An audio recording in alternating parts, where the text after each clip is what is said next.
in che ultimo giovedì di gennaio è il dì della Giubiana e mangiamo un bel risotto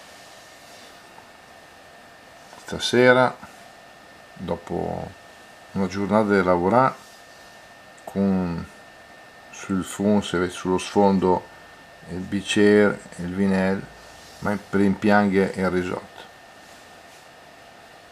E non brusare la Giubiana perché se poi no fai farò, e comunque la senza di brusare qualsiasi roba, l'unica roba che brusa, anzi metti sul fuoco è stata la padella.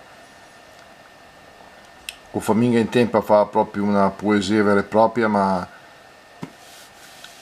mi è venuto in mente in sci il risotto della Giubiana e il marinavi da una settimana, mi sognavi anche di notte e la mia miela fa il risotto. Ecco, grazie a chi la fa il risotto e a chi la mangia.